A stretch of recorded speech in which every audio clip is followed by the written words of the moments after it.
Welcome to Tablebreakers. Normally we would be engaged with a 6-man group of people playing through a beta test conclusion, but one of our members had a impromptu award ceremony to attend at their local school for their child. So, however that may be, what has happened is that we will postpone said beta test in conjunction with episode 69 with whatever the fuck we want. The topic of tonight will be more than likely things about games which we truly enjoy and will try to make it to where they're at every one of our tables. I know that sounds like a lot, a mouthful, but it's really a simple concept. Some people really enjoy hit locations, or some people really enjoy 3 saving throws, or some people really enjoy just a simple D6 system with a die pool. However you go about it, we're going to talk about it.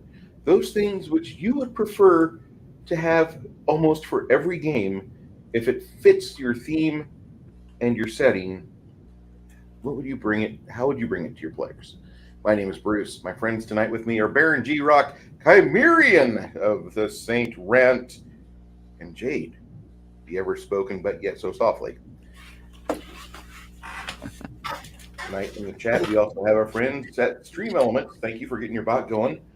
Free Merchant Core, good to see you make it, sir. And the Crafting Gamer, hello, sir.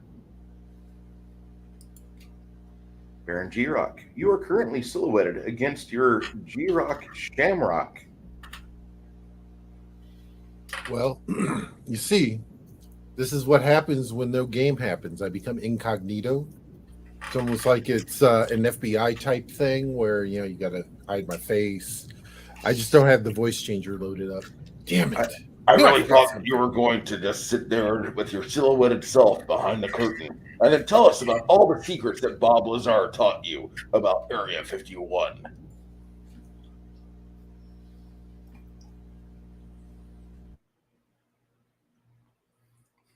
No?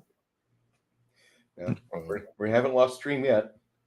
No, I'm still here. Okay. So, I know, Baron. I wanted to run. There we go. I wanted to run. Damn it, Shadow! Why'd you do this to us? Okay. So,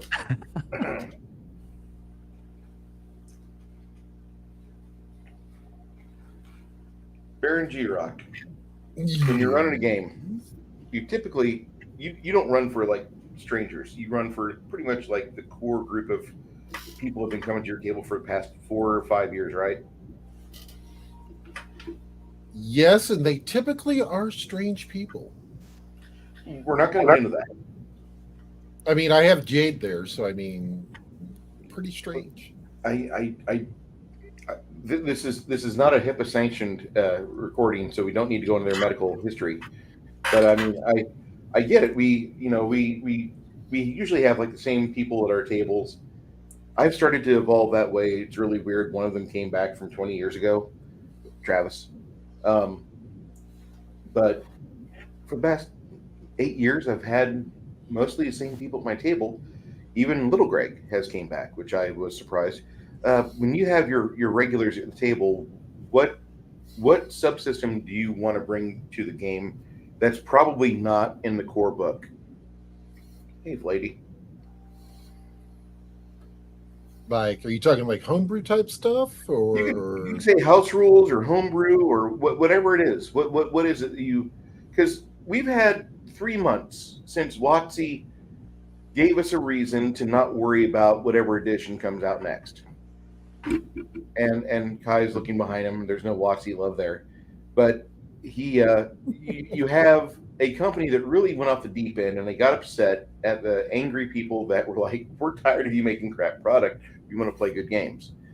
And so an entire movement has got a voice now. And most people don't run a game 100% by the book. What would you want to have in your game?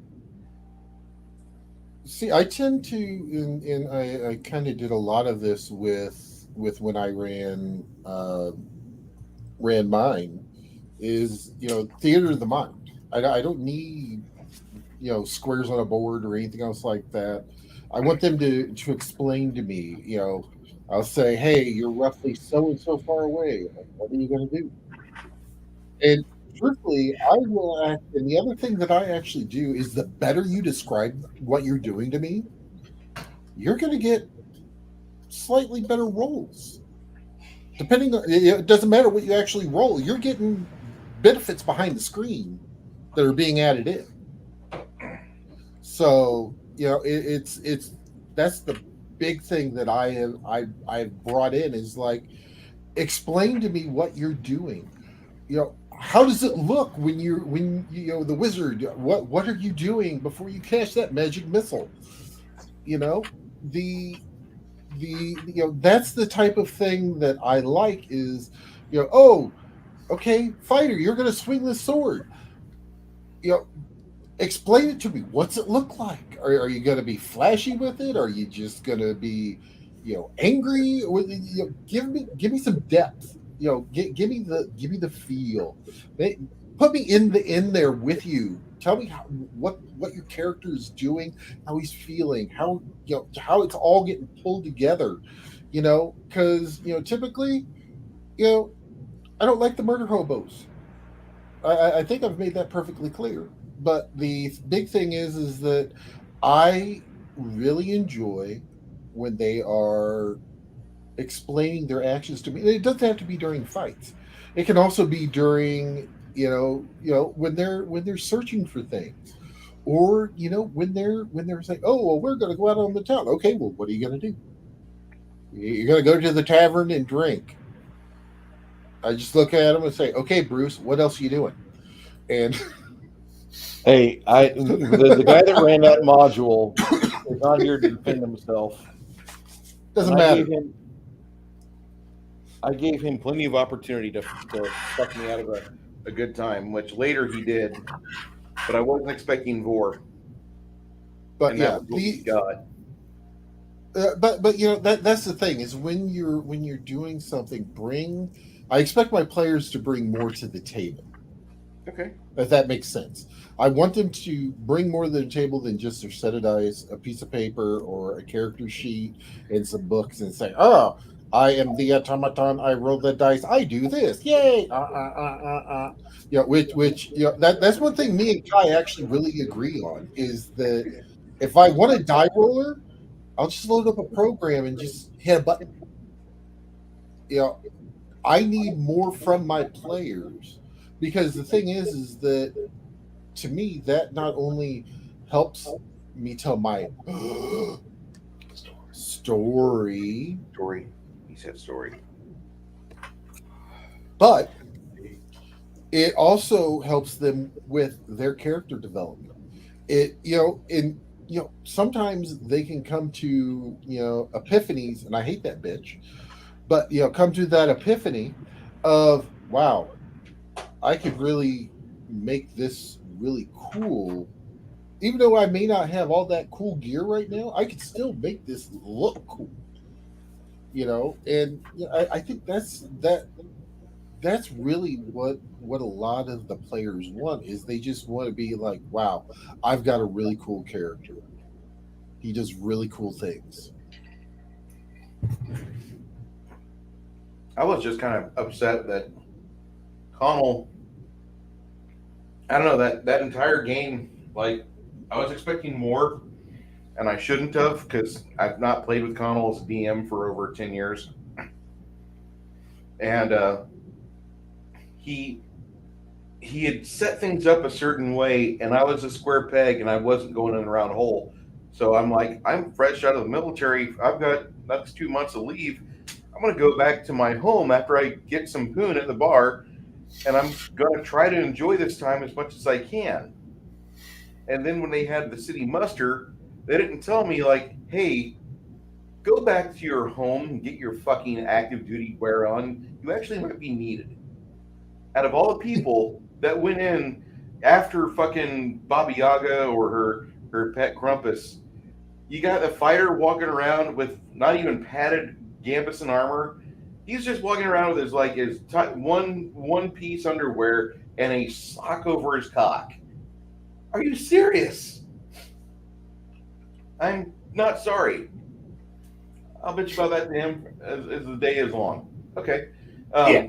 And I like the way that you bring that up, Garrett, about if you bring your actual role to the fore, if that matters to you more than the mechanics won't really matter that much. The mechanics will still have a say-so, but they won't be as weighted as just how you do this. You can go in, and if you wrestle like Paul Orndorff, oh, that's great, that's awesome, that's great. But if you come out like Ric Flair, whoa! Woo! that makes a lot of sense. Where'd that come from? What happened? I don't understand. Kai, Yes. when you sit down to run a game, I know you usually run for your campaigns tend to be a little shorter than the average, but you still try Not to by run choice, but yes. You run for 6 months, right? I'm more like about 10 months to 2 years. Okay, that's still shorter than most people. I would like. 10 months is respectable, and if you get 2 years out of your group, that's really fucking great. Yeah, 3 has been the longest, but that was because we had a bunch of sophomores who managed to stick it out through seniors, and we had a few seniors who kept showing up after they graduated to help keep cohesion around. But eventually, you lose enough people, and you gotta start over because enough critical people have left, and new bodies come in, and it's like same world, same campaign, same setting, same universe, new generation. Sorry, people just move on with their lives. Got to keep going. Yeah. My life isn't, wanting to go from this point where I'm able to run a game for people. So I'm going to keep running the same world. You guys are just 20 years behind the last group. Right. Makes sense. Yeah. But no, the one thing that I will always import, no matter what game engine I can play or system I'll run through, and it's crafting. Dear God, it's crafting. Poison crafting, enchanting, everything. I think I've cobbled together rules now from everything from I'm making a cool armor or a cool sword to I'm going to build HMS Victory, and I'm going to put a steam engine in it, and I'm going to fly it. Fuck you. I'm going to do all this shit. Yeah, or that player goes, I want a tank. I go, all right, boy, what suspension are we putting on this damn thing? And all of a sudden I watch people go, wait, what? No. What? You're supposed to tell me no. And I'm like, no. We're getting out paper and rules. We're going to build a tank. And then they're like, and I'm like, no, correction. You're going to build it, and I'm going to tell you when you run into an engineering problem, and it does say no. So I'm a nut job, so I have so many rules for so many things, and for crafting is like because listen, I run predominantly a steampunk, diesel punk universe, so therefore I'm used to the idea. Yeah, you're going to be running around in a low. There are times where I will break out Traveler and go, yeah, congratulations, you're in a low tech vehicle rules now, and cobble together some stuff. And go, you want some vehicles, but how do I put a fireball launcher on it? I go, by being creative, motherfucker. And we start just jury rigging stuff. Now we got a dragon hunting war machine, and they're like, and I'm like, you're doing all the math. I'm just going to tell you what the price tag is at the end. But if you do all the math, you'll figure it out yourself. But I want to poison the world. We've got rules for that. I want to be a flesh crafter. I've got rules for that. I want to do this, and I want to run an empire. I've got rules for that. It's like, I want people to be creative. I want people to create. I want someone to look at the craft skill and go, can I do something cool with crafting? Yes, you can. I have profession. Do your profession. I want people to look at things and go, I want to do more than, like, I want to build a giant, edifice to my brilliance. Go ahead, Ozymandias, build your statue. And I want people to do this, and to be more than just simply and because most of the time it's like, well, my game, our rules don't have things for this, and here's me going, oh, but you're not trying hard enough. And then I'll just start dropping books on their lap from like 100 places. But these aren't all from the same rule engine. This is third party. And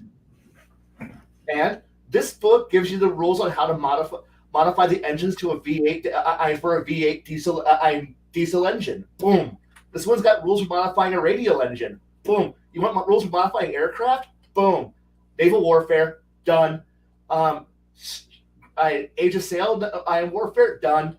Ironclads, got that rule too. I want a giant walking robot. Got rules for that. Iron Kingdoms.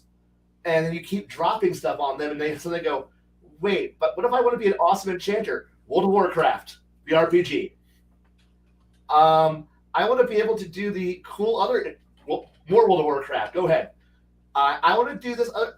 I don't just keep dumping rules. But if you want to build anything, create, do something, be more. And then I had that one player who goes, I didn't build for this. Until you roll it, you can change it. But I want you to be engaged. And thus I have players who are like, can I be an awesome genetic baker? Botanical mastermind baker? Yes, please. Awesome character. And thus I have a druid farmer who now has an anti-magic fungus that he bakes into donuts and throws them at people. I don't care. It's more cool than usual. So yes, he throws anti-magic bagels at people, and I'm okay with this. Because at least he was creative. And I'm like, I didn't prompt him, and he's just like, this is cool. I'm like, yes, please be more than just simply boring, than being a boring druid. Go. And so yeah, by giving people the ability to go, wait, does this sword turn into a gun? Yes. Does this sword turn into another bigger sword? No. Can I turn it into a hammer? Yes. Okay, cool. I have this. Like, I want weird shit. I want players to go, wait, what can I do? And I'm like, what can't you do? Don't ask me what you can do. Ask me what you can't do. And I'm going to tell you, I don't know. When you figure out what I don't want, I'll tell you now. I'll tell you then. But your mind is the limit until the dice say no.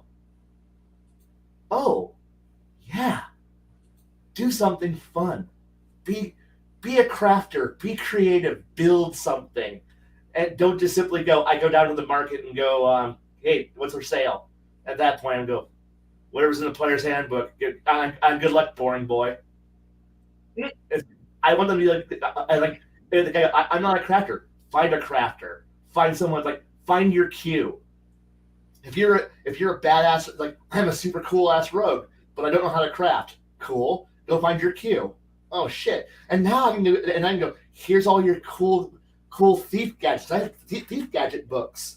I've got weird stuff everywhere. I've got tons of cool. Stop being boring. Stop going. Do I have lockpicks? Yes, but I don't need anything else. I'm like, oh, come the fuck on.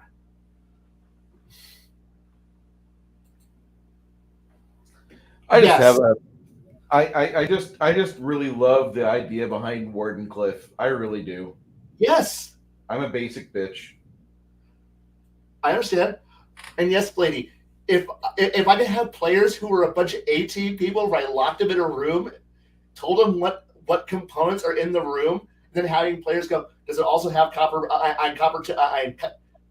pipes? Yeah, it does. We're taking those. And I want to see my players look at a locked room full of junk and then build something stupid. And then go flying out of it with some kind of weird 2x4 launching death machine. But remember, always shoot over their heads. Never shoot them directly if we're doing A-team shit. But fuck it, no. This is no. I want players to be doing more, way more. If the more they put the math in, the more I'm gonna go. No, keep going, keep going. But no. I didn't tell you to stop. Keep working. Okay, and I want to see what trouble they get into, because I've gotten into way trouble when people have let me gone off the deep end, and it inspired me to learn more. Where's the bottom of this trench? I don't know. Fuck, I'm gonna keep finding it. So therefore, if somebody comes to me and goes, so this is my idea for an entire company that builds starfighters. And I go, okay, I'm listening. Start working. Work me through how you got here, and then create complications and stories that way. And then it's like, I'm going to use that as an NPC corporation now, which now has something that can do something what you want. And we'll work towards. I want to make them feel like they're part of it, and being the create. Like, I want them being the Nikolai Teslas of the world.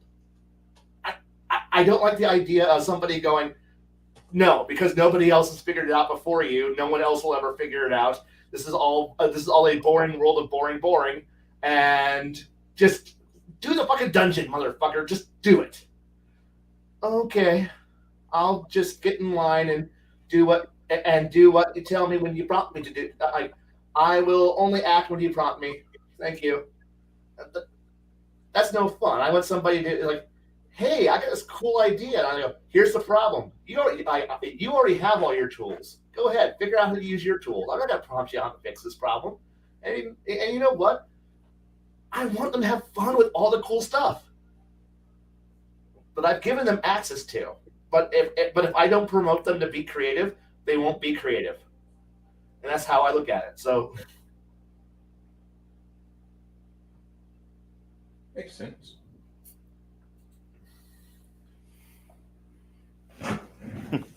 I like how you want the characters to craft. And I think probably there's a lot of DMs out there that want to get into that aspect or that side of the game. And that's almost a game in and of itself. it is. The crafting side.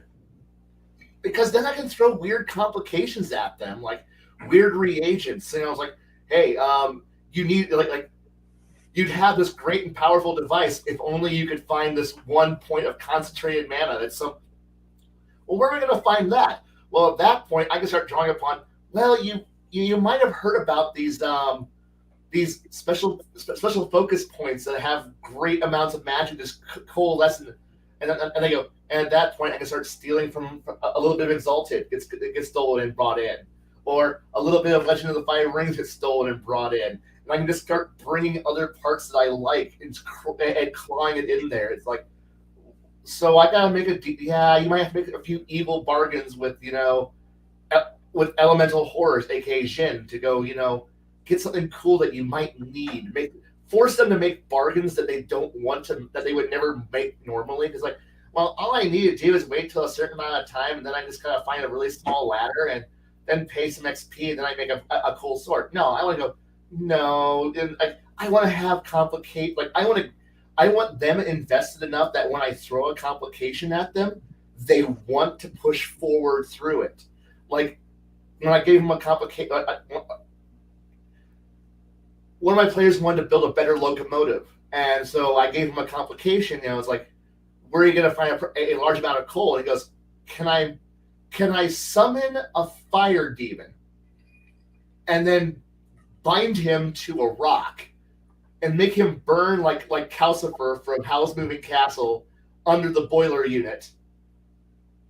And whenever I need more fire, I poke him to make temperature go higher. I go, you're going to put a demon in a locomotive? Yes, but not in the locomotive itself, on a rock in the thing. I'm like, okay, now you're being creative. I like the idea of a demonic hellfire locomotive that runs through the countryside now. I love this. And he's like, so is this like nuclear power? Yes, hot rock makes propeller turn. Yes, you made demonic nuclear reactor. Good luck. Good luck. The fallout will be fantastic. I'm hearing Samuel Hayden in the background. The Argent energy is really a good, stable source of energy. Why are you doing this to us? I can completely understand that now. Yeah. You can't just blow up the side of, Demios. Sorry. I know. But it's that kind of, but the player came to that logic, and there were other players at the table going, this is a terrible idea. And then one other player was literally on his phone trying to pull up the Doom music for the, Doom level 1. Yeah, like, this is our future. And I'm like, yes, it is. At some point, this is our future, and it's all your fault. He goes, I don't care. I get free nuclear powered trains. Screw you. And we're like, good for you. Good for you.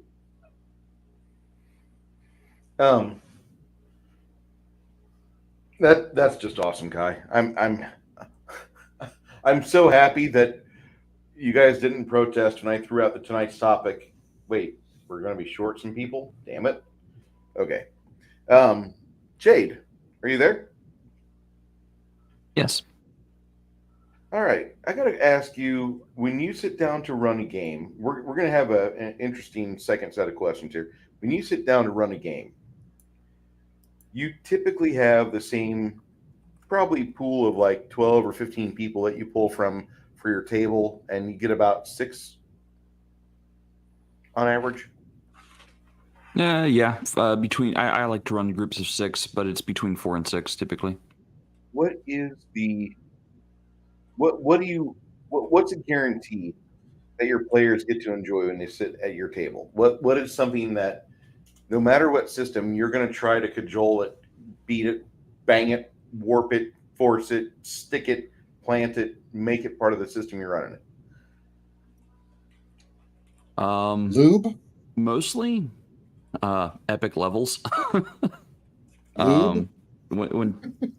When players sit down to play at my table for a long campaign, it's a 2 to 3, maybe even 4-year campaign, and it goes into the epic levels. Hey, the lovely but as far as like mechanics go or certain rules, mass damage. I really enjoy the massive damage rules. Take half your hit points and damage and make a con save or die.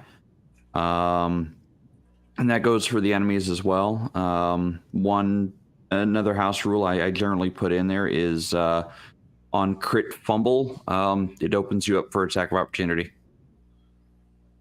Okay. That's one of my most common ones. But it also, again, goes the other direction too. A monster or enemy makes a critical fumble, nat 1. Everyone surrounding them gets a free attack on them for basically stumbling or opening themselves up to attack.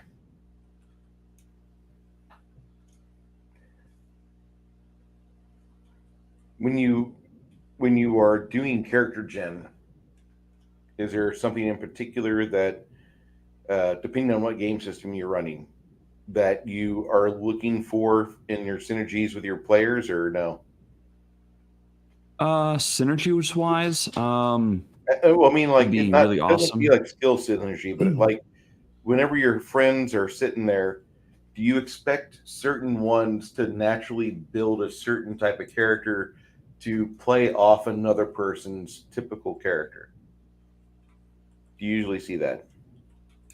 Generally speaking, my players will talk amongst themselves to decide like who's going to take what kind of role, and like what kind of abilities or whatnot that they are going to have available to the party. So I don't ever really have to encourage any of that. The players kind of decide for themselves how that's going to play out.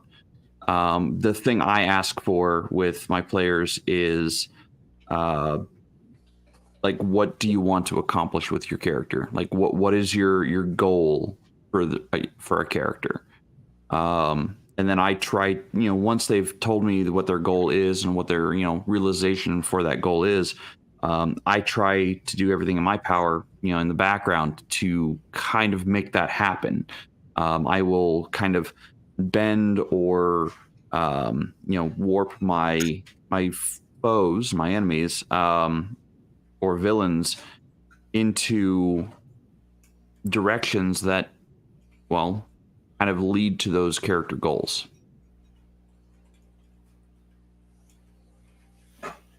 That's fair. Do you usually get a straight answer from your players about what do you want to do with this character? Do they usually come up pretty honest to you, or do they try to bullshit around and you have to kind of dig and excavate the truth out of them? So for many of them, they're not quite sure what they want to do yet. So they kind of, and they're just upfront with me. It's like, I don't know what I want to do yet. I'm like, okay, so what kind of character is it? Why are you building it? Why are you making this character? A lot of them are doing it for mechanical reasons. They want to be murder hobos, or have the most powerful build ever type thing, or they want to try out an internet build. Notice I'm using a word there, a build. It's not a character, it's a build. Now, while I myself am no longer wanting to do builds for characters, I would rather play characters. I'm not going to discourage players from builds if that is their whole focus. That okay, that's fine, that's not my focus. But if you don't have a goal, then your only focus is probably going to be combat, and I'm going to be probably disappointing you, and I will apologize for that, because my focus is not going to be combat. I want characters. I don't want random number engines. That's to be expected, and that's a good mentality to have as a GM, especially one with a lot of the strengths that you've got, to where how, like, just for example, third edition gets after 15th level. Oh yeah. And you know what to look for, and how to exploit certain things. And I like the fact that you don't run 3.0 and 3.5 that much at all anymore, but no, you still want to run a game for 3 years. Yeah, absolutely. That says a lot to me, because that tells me that, like, you like your friends, you like the people at the table, and you enjoy their company enough to where you all can entertain each other and keep each other entertained. You've put in the work, so you understand how to play off each other. I know that sounds kind of weird, but when you sit down at the table for 6 months with somebody for 4 hours minimum, usually 8 hours is manageable average. You might have some 12-hour sessions, or you might have a group that meets for like a full day. Those are rare. Yeah, super session. Yeah. Yes. I would love to have those. Me too. Damn it, money! Why do I Every need once in a you while, so I'll much? have a super session. Why must all my friends work? I work on Saturdays or some days. It's impressive that you have all of these collected people in your group, and I'm just going to say this, Jaide, because your group typically wants to play to 20th to 30th level. Most of the rest of us are kind of we're finished with those characters before then. And not that we can't run more or do more stuff, but it seems to be more player focused burnout than GM burnout, because GMs can milk a peach for years. And I know that sounds weird, but that's literally what you're doing as a GM. Is you're playing with people, but you don't have you can be a low investment GM and still get a high return out of your players by giving them some things that are silly or stupid, playing to their wants and desires occasionally, not all the time. Don't do that all the time. You want to lose your campaign? Do what your players want. You want to keep it going? Make them struggle for every inch of ground. Make them fight for every copper. Kai's going to bitch about this, but and I'm not saying I enjoy that, but I like seeing the look of satisfaction when the players finally get a hard-fought victory. And you have to do that. You have to be willing to make the players uncomfortable and struggle and occasionally get defeated. But a lot of us, I see more players are tired of playing than GMs are tired of running. Most GMs I know could keep going. We're not the typical GMs that are like, At 7th level, we put up the characters. It's time to start a new one. I think the player burnout is they get bored with their character because either the distance between levels becomes too great, and by that I mean the amount of XP needed to get to next level becomes just too great or whatever, or time between levels, and players just kind of get bored with their character because nothing is changing, nothing new is happening to the characters. And that's why I kind of invite, the concept of milestone rewards rather than XP leveling, because they don't know when the next, reward's going to happen. It could be loot based, it could be ability based, it could be spells, whatever the case might be. And, you put quests out there for some of these milestone rewards. Yes, they know they're going to get some kind of milestone reward at the end of a quest. It could be a lesser one. It could be an epic one or an ancient one, whatever the case might be. But you started off with a good hook, and that hook gets them going down the path of that adventure to find the lost treasure of, I don't know, Gilgamesh or something. And then when they finally find it, they acquire Ea, the spear that cracks the world. It's a legendary weapon of some kind. Congrats, you got a Vishnu. But, yeah. I want to do. I but want to do. Thank you.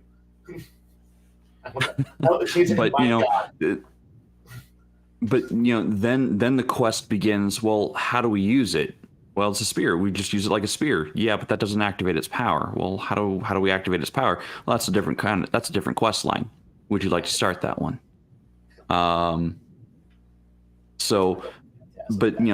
also means that they have to that there's something out there that calls for that kind of weapon, and that's where I get into the epic level campaigns of, okay, you're fighting a ancient godlike dragon, and it will quite literally destroy the entirety of your country if somebody doesn't do something to stop it. So then that begins the quest line for all the ancient weapons, the powerful weapons, or in Kai's case, the nuclear powered trains, ram it down the dragon's throat.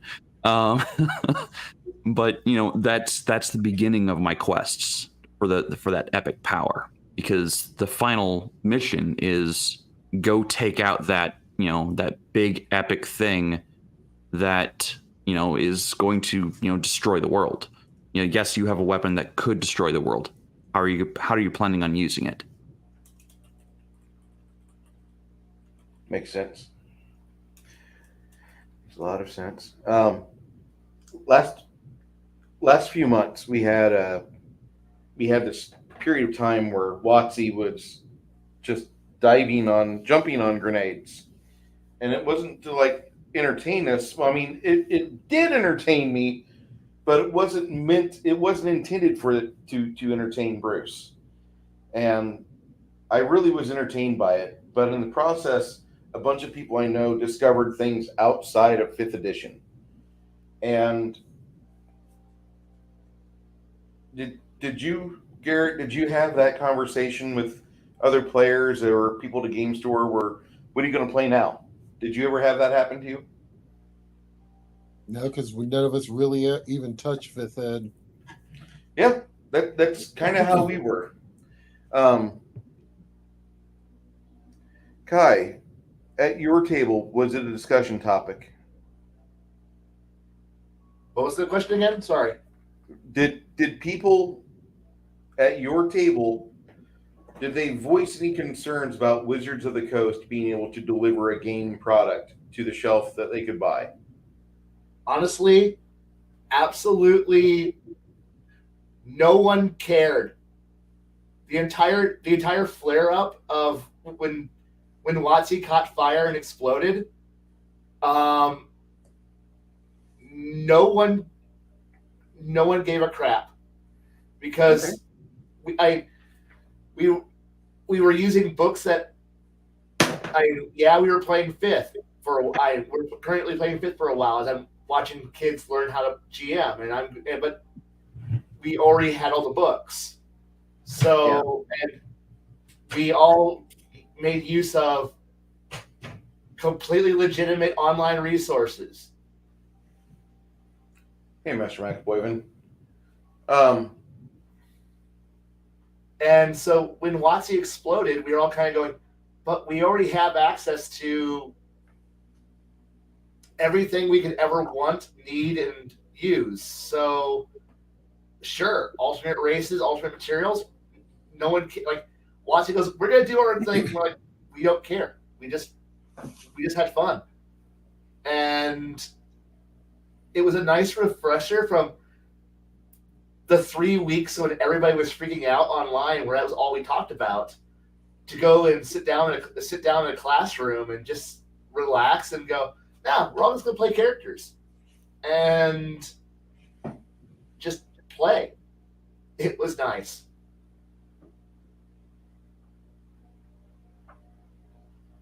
Sorry, my wife brought down this homemade biscuits, cheddar biscuits, like was it Red Lobster has? Oh, yummy, yummy. They're so good. Cheddar Oh yeah, biscuits are so good. Best. It's the only thing I can eat there.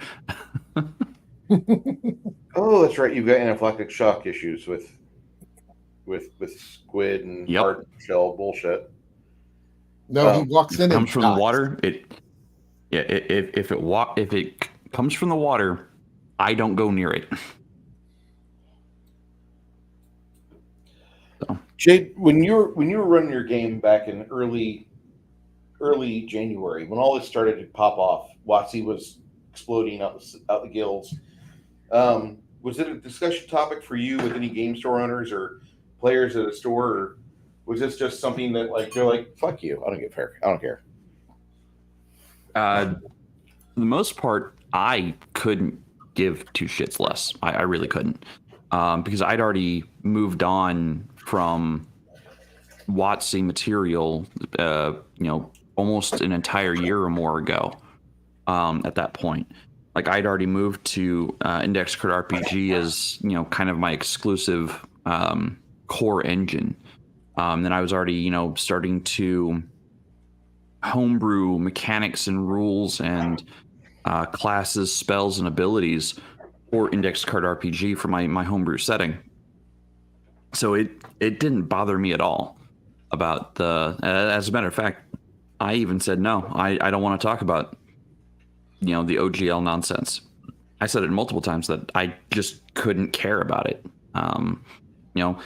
Does it suck for people who were making content at that time, afraid that they were going to lose their content to a huge monster, a conglomerate monster? Yeah, it sucked, but I wasn't one of those people. So at the end of the day, it truly did not affect me. The reason why I have that question here is because I've already moved on. This feels entirely like a retread of 2008, 2009.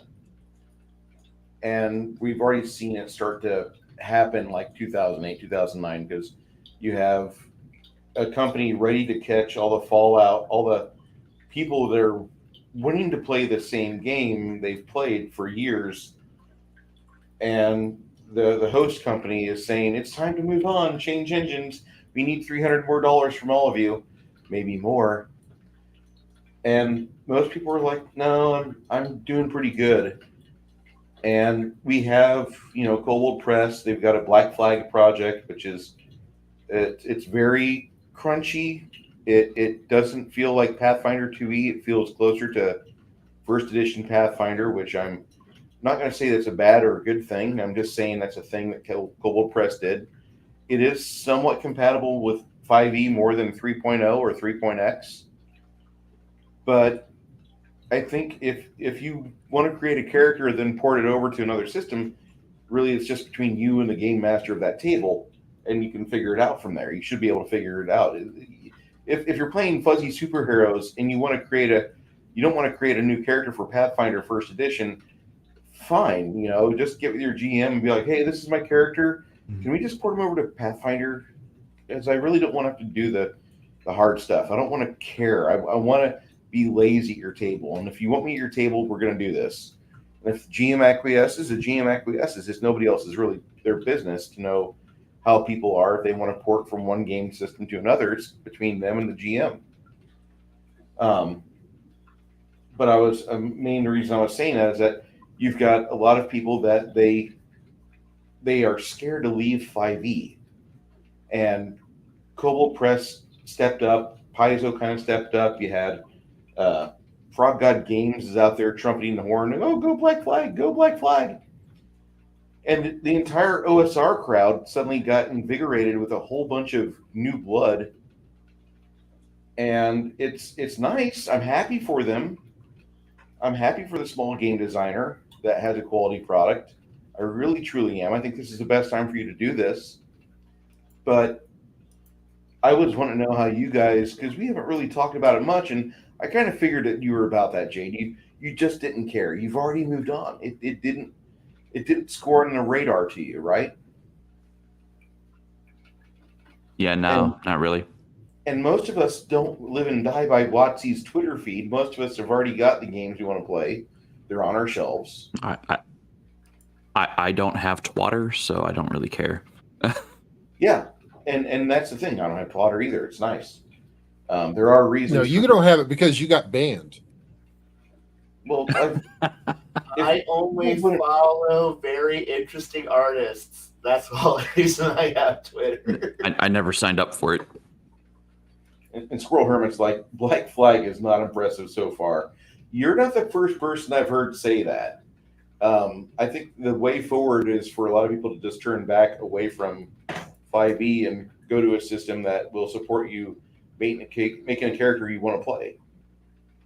And just find that game, you know? I mean, it doesn't matter if it's OSRic or if it's Index Card RPG, or it doesn't matter. As long as it's a game that you can play and your fellow gamers don't, worry about it. Like, we're going to play this game here. This is it. Okay, that's the agreement of your table. That's your social contract. Have fun. And then, you start working with the GM. I mean, okay, I want to build a character like this. I want this to be his motivation. And I want this to be his goals. Can we work along this line? And I think that's pretty simple. I mean, you say it's pretty simple, but I went on a quest of my own to find, a new system that was not Pathfinder, that was not D&D, that wasn't 5e or 3.5, because I was just kind of burnt on the Pathfinder and 3.5 or 3x system. So I went and read through probably 10 or 15 different game engines. I'd pick up a PDF here or there. I'd read through it, decide, nope, not what I'm wanting. Because, what I wanted was something similar to the Words of Power from Pathfinder 1E's Ultimate Magic for my next game. But I didn't like the lacklusterness of the Words of Power in Pathfinder 1E. So I'm like, okay, what system will allow me to do this? To have characters who just innately know the word of creation that does a magical effect, be it fire, earth, whatever. So I looked at the original Conan role-playing game. I looked at Mage the Ascension and Mage the Awakening. While I like them, it just didn't fit for what I wanted to do. I even looked at Vampire Dark Ages, and then what was it? Exalted. The list just keeps going on and on. But I landed with Index Card RPG because it was rules light enough that it allowed me to hack in whatever I wanted, into the system. So, I mean, if you're looking to build a character, or, not build, but play a certain character, but you find that the rules of a certain system are too limiting, or, you can't accomplish the concept you have in mind, consider a rules light system and then talk with your game master. Or, run the rules light system and then figure out how to hack it into that rules light system, and then talk to your game master. So I mean, and that's what I ended up doing, was just going rules light and hacking in what I wanted. Well, at least you looked Who's at making Daisy coffee? People don't. I'm making I tea. mean, yeah. Okay. I was mean, like, what is that that was- noise? That's definitely a coffee maker. But no, yeah. I mean, I went on that epic quest to go find the perfect game engine to run my game system, my next game in, and I still haven't started that game. I'm still trying to put a group together, but as far as that goes, like that, I landed with Rules Light, and there are quite a few Rules Light games out there that you could pretty much hack whatever you wanted into it. That's pretty important to start with the base foundation. A rules light system that can be modular and you can add or subtract complexity to it. That's my design goal. Whenever I'm running a game with a system that I'm running, I don't need to have the grid in front of me. I can run it with just theater of the mind going, and I can describe it, and then I can start to draw it in front of me and eventually turn on the camera as like the time goes on, because the time is the one currency in this game that I love. That you'll never get the time back that happens. So on initiative counts, like things just keep going and progressing and evolving, and I love how when you make your action, like first time players to the system get kind of confused because I ask them, okay, well, what are you planning next? As soon as they resolve their action, what are you planning next? And they're like, what? I'm like, you got to have an idea. This is an inertia-based system, so you need to know where you're going next with your next set of actions. Next number. Oh, it's your turn.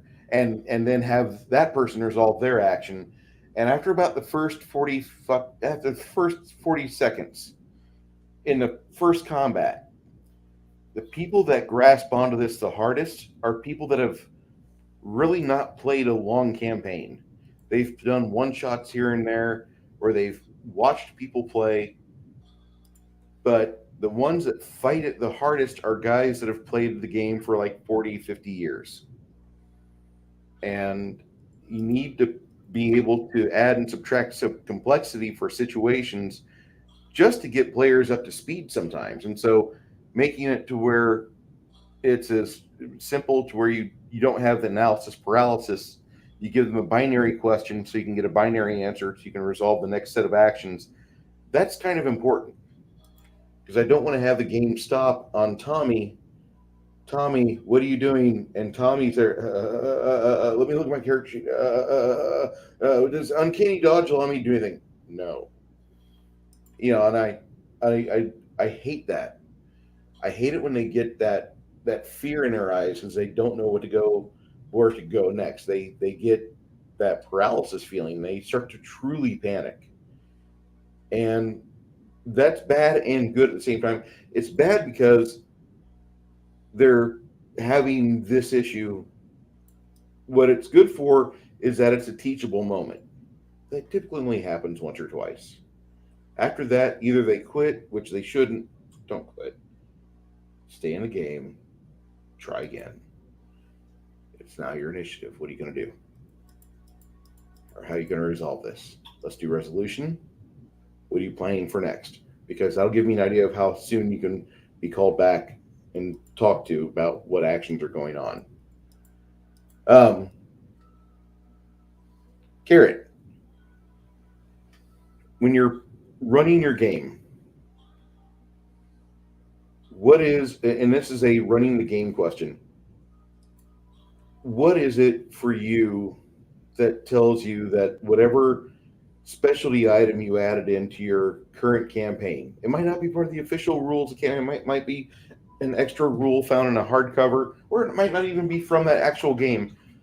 But what is it for you? What's the tell that the players have that lets you know as a GM that they understand your vision and they're going forward with it and making that vision part of their mental movie that's going on in front of them? How do you know that they've got this going on? Because you can always tell because they get the look on their face. First, it's the confusion. And then all of a sudden, you just see the light bulb go on when they have that aha moment of it's one of two ways. It's either, are you kidding me? Or, oh no, this could be good or bad. They're not 100% sure. But when you give them that weapon that they need, that they're going to need against that boss that you've been just hinting at, and they've been like sitting there, it's kind of like when you're in like in a Ravenloft, or I can't remember what it is for Pathfinder, but when you give them that light sword, and you said, "Oh, you're going to go after the vampires next," and then they get that sword, and it's like, "Oh no." Because in my brain, I see two different things of, oh, this is going to be really cool. The other one is a person that used to be at our table that used to scream at the beginning of every fight, "We're all gonna die!" You know, that it's one of those two looks, and it's a lot of times though it's that look of the aha moment. And being that, my past work history and everything else, you can always tell the aha moment when, that person has come up and asked you 30, 40, maybe even 50 times, almost the exact same question. And when they finally do it themselves, it's like, I just did that and I didn't have to ask. Because it's something maybe obscure that you don't see that often, but it comes up just enough to be that you need to stick it in the little repertoire. And it's that's the thing, is when they get that aha moment look on their face, it's just like, yes, you now understand. Excellent. Yeah, that's really important, because that feedback, that's a nonverbal sign that you're running the game, quote unquote, right. And I hate inferring that some people run the games wrong, but there are people that do run the games wrong. So, my bad. Sorry, guys. Well, he's not here to defend himself. No. You guys endured how many years of me fucking games up over at the game room before we finally got into some good campaigns?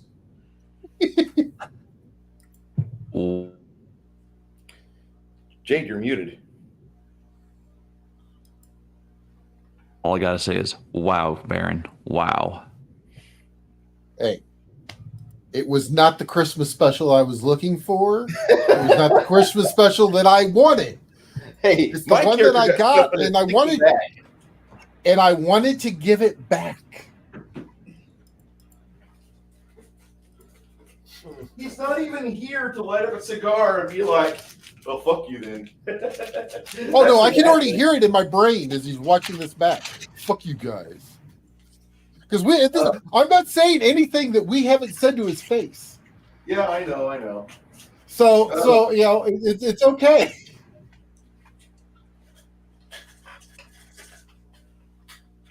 I'm not talking out of turn. It's what we've said to his face, so it's okay.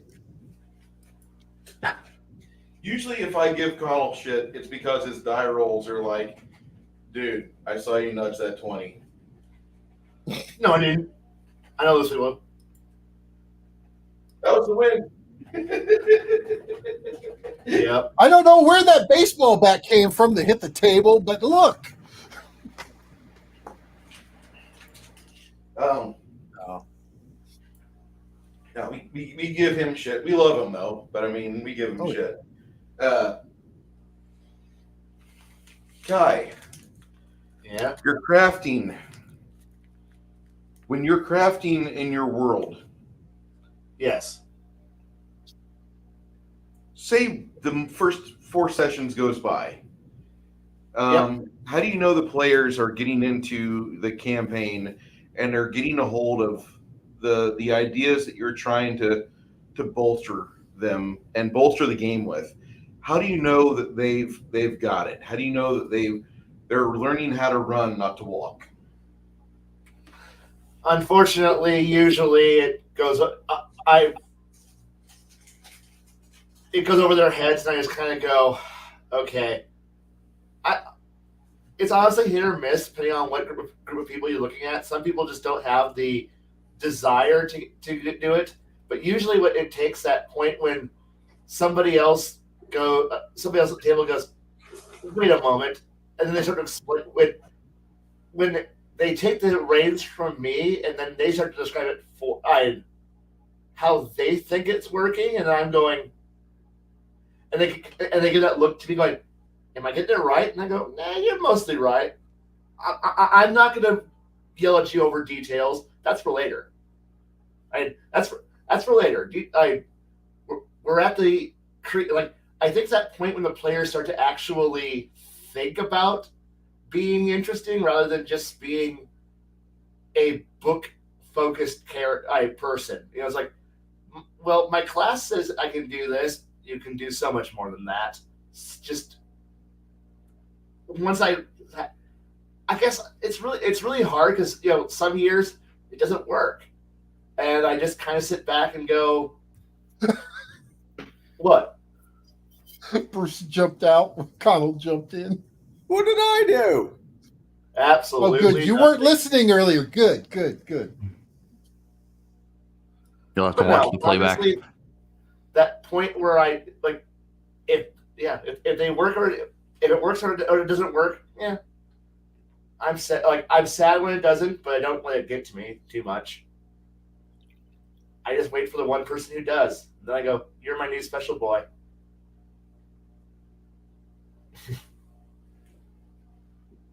You're special. Here's your helmet. Yeah, pretty much. I just kind of Mike, sigh. what about you? What about you? What's your when your typical reaction when they actually get it? Joy. Hope in the universe. Yeah. I don't have much joy, so therefore it's very rare. My joy normally comes into bottles like this. Yeah. Don't worry. There's more. I bet there is. So, Jade, what about you? What about me? What? Same question. I'd have to rewind the tape a little bit. What was the question? I don't remember. I don't remember either. Oh, Just give it Rewind answer. that Oh no, Terrible, you know that. when you see that they get it, they get your vision, where you're going with it. When you give them either that MacGuffin or whatever it is.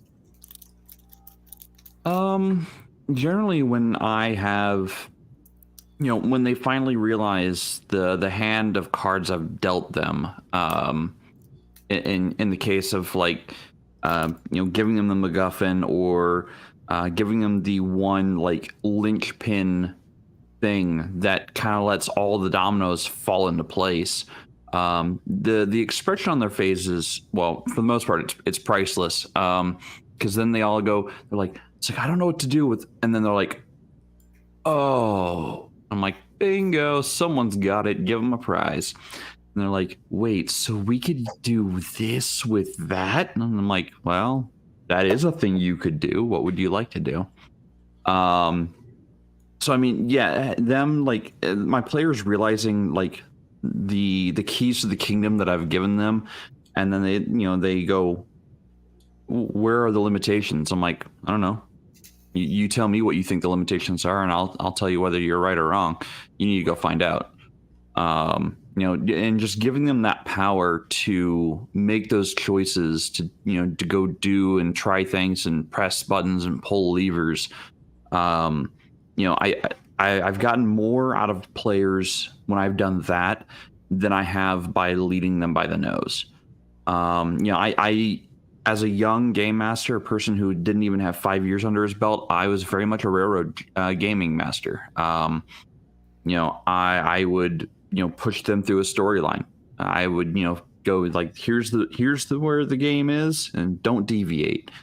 And I realized my players, while they were having fun kicking in doors and killing monsters, like something eventually changed in a lot of my players, that they're like, nope, that doesn't interest us anymore. Please entertain us with something else. I'm like, okay, time to change my strategies, time to change up what I'm doing.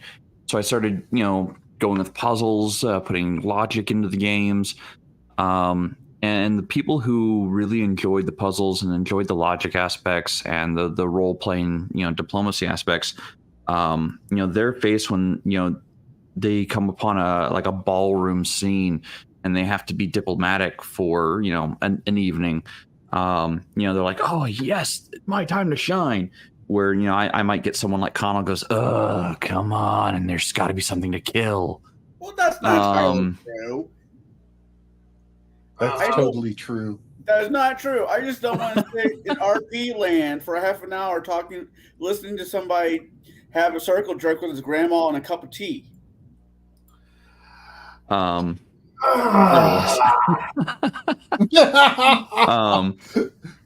gonna kill nevertheless, you. And there's RP. Yeah. So seeing the reaction go over the face of the person who made a character that is all about the role play, all about the connections and whatnot, getting to actually come forward and be in that spotlight. I think that's one of the most rewarding things I have experienced as a game master.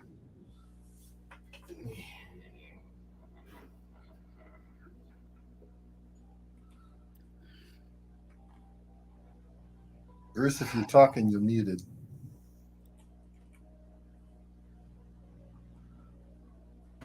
Damn it. It's one of the things I wanted to see or wanted to hear. I wanted to hear, like, whenever you guys know you've got things going on at your table and you're starting to see as a GM that your players have embraced all of the main things in the world that you want to convey to them at the table, and they can achieve it. They don't have to play the game Mother May I. It's within their wheelhouse. This is what you can do. And it's not normal for a lot of tabletop games to be focused so heavily on crafting. No offense to anybody out there. Don't take offense to this. If you find offense at this, there's a problem with your perception on things. But majority of people I know that have high crafting games typically have no shame about their love of playing Minecraft. They will embrace that time spent playing Minecraft as they will playing a tabletop RPG that allows them to explore things in a crafting sense. And I know that sounds... Go ahead. I am not going to admit to playing Minecraft right now, actually. So I will. I'm Modded and vanilla. Super modded and currently just digging holes because that's what it's easy to dig holes and resource mining during sessions. So I downloaded Dwarf Fortress, the HTML version. Welcome to failure. So much failure. And tomorrow I buy the $30 version on Steam, which is pretty, and I can watch my dwarves die in high def. That's right. Remember, failing is the goal. Is to fail a little bit further than you failed last time. I was sort of thinking about the question. Fuck elves. Fuck all of them. And cats and traitors. Fuck this. I was thinking about the question that was getting thrown around, and I have a smart ass answer and I have a real answer. I know, if I'm working in that shop, I know when I got the hook in the players. When you see that light in their eye is when their wallet opens and they get the shop $5 so they can play. That's when I know. That's when you know you have a player, because they're willing to give hard money, well, their parents' money 10-1 to the game shop so they can sit at the table for 4 hours, fart, tell jokes, and roll dice. And that's an important piece. Especially as a paid GM, I view you as a GM that does something that few of us do. Few of us get a financial statement as to how well we DM'd. You do. And that, when you get a paying member, you do your best to get your hooks in them, don't you, Connell? I mean, without sounding like a Ferengi, yes. I Hey. do follow the rules of. Anybody here bitching about the rule of acquisition? All right. No, I got Which one? When I think of gaming and the players, I think of Rule 38. War is good for business, but then there's also 39. Peace is good for business. Have a Marshall Plan ready to back up things, of course. Marshall Plan? I got a book on that. I mean, to jump back though, I mean, a good RP session, if you can get everybody at the table involved, and I'm not talking about rolling dice, I'm talking about a solid RPG session, then it is awesome. It's the art of the game at its finest when you can embrace everybody. But not everybody has that RP willingness into them. Yeah, they'll deal with it. They're like, yes, no, go fuck yourself, ha ha ha. Let's go out and do something. But I think as a DM, you have to cater to that RP session to grab everybody's interest, not just the people with the high charisma or the ones with intelligence that can either bluff or work their way through it with using their thing. Some people are just not into RPG. Yes, Guy? This is kind of a long pain because of the fact that we're tending to play a game where it is actually possible to, because through character design, make it so that way you have an excuse not to have to role play and not to be engaged because you have a low intellect, so therefore don't have enough skills to be able to be useful. You don't have enough charisma to be able to talk, so you have an excuse to sit there and do nothing. But because you have built yourself to be completely worthless and doing anything social, you sit there and jack off to the idea that when do we start to use my strength score and when do we start using my dex score to start doing some serious damage? And at that point, you're just like, so the cleric, the fighter, and are just sitting here vibrating about when do we get to go to smashing because they have created, because the system forces you to create to be an actually effective character, forced to be a functionally inept, useless character. So it gives people an out to, well, I don't have to think, I don't have to role play because my character's a fucking potato.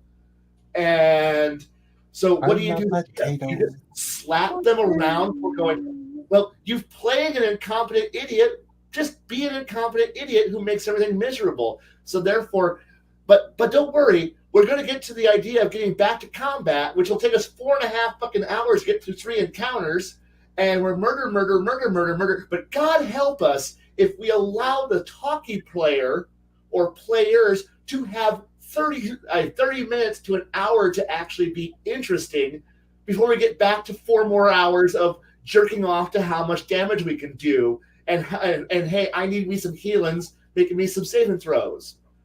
Yeah, fuck. It's not that I disagree with that statement at all, Kai. I truly do agree with what you're saying. But as I've said before, it's not catering to the players, but if you don't have players, you don't have a game, or you're just playing mental masturbation with yourself. Well, I understand that, but the thing here is that if we just let people have an out, an excuse, and we don't give them options to be interesting because, well, they've made Murder McMurderson of Clan Bloodhammer, and he is happily to go out there and just sit there and be El Stinko, who just sits there waiting for his combat turn to start. Meanwhile, it's like you try to do anything social, then you're just like, well, I got to get the combat or we're not. Meanwhile, you have the people who did play social characters who are sitting here just, drawing or on their phones because it's combat. And what happy medium? You gotta find that happy medium. Good luck. Hypothetically, hear me out. Let's say I'm a lawyer for what God, for whatever reason, ethics board decided to agree on that thought processing. Let's say I'm a lawyer, but I spend all fucking day talking and arguing back and forth all fucking day. and I want to jump down into Jaide's campaign. And here's your choices of players. You could be a cleric, you could be a bard, you could be the talkers, you could be the ones, or you could play Bob, the battery operated battle machine. I'm going to pick the guy who I don't have to think, and I can just release some stress. Okay, now, conversely, we're not playing with fucking hypotheticals here. Now, how many of us who sit here at a table are those people? No, we're not. And so, yes, if I do get an amazing class lawyer who sits down at my table and he goes, all I want to do is murder, I'm like, good. Now realize that we're not going to be fucking murdering all the fucking time. And he'll be like, oh, okay, whatever, because he's probably a reasonable individual. But most of us work blue-collar fucking jobs or retail or work retail. So maybe just have a little bit of fucking goddamn versatility and some fucking use. But instead, no, we always got to fall back on, well, I guess we got to get back to fucking killing. Well, that's our only solution because that's the only thing. And don't worry, if we try to make the game do anything else besides murdering, that's defeating the purpose and soul of the game. And I'm just like, oh my fucking Christ. Could you know what? I'm just going to go back to just sitting here and drawing and painting and on my phone. If you need me on my combat turn, tell me what we're going to do on combat turn. And when we get back to town, I'll go do my designated talking moments. But God help me if I want to talk to a family friend or, develop personal connections, because that might, oh my God, piss off Murder McMurderson, because we're not murdering more and we're not advancing the plot towards Murder Town. And so, yeah. And I will just sit there and go, cool. We'll get back to my role-playing time, my one role-playing encounter that we're going to get this entire session, or one scene that we're going to do something social. But don't worry, the next 3 sessions are going to be Murder Town and optimal Murder Town, so that way we're figuring out when we can get our next sleeping period, so that way we can get our murder boner powers back, so we can get back to Murder Town. Murder boner. Right. I'm sorry. I only have 4 uses of my murder powers this day. So I need the optimal use of my murder time until I know it's the proper murder moment, so I can use my murder powers. And what murder power do you have? I have special hit really hard murder power. I have magic murder power. I have ranged combat murder power. I have stealthy murder power. Cool. All your murder points. Oh, and Bard, what do? I sing 3 times and I boost some buffs. Now you can murder better, everybody. Woo! Murder better. And the cleric. If I built myself inoptimally, I heal somebody and murder. Fuck yeah. Okay, since we're not going to have to boys, Murder Town. And the one character is, I was actually built for be versatile and for a social counter. You get to sit in the background and negotiate money with the Ferengi when we sell shit. Yeah. Cool. And yeah. I'm sorry. I have to add this. Fuck. I must add this.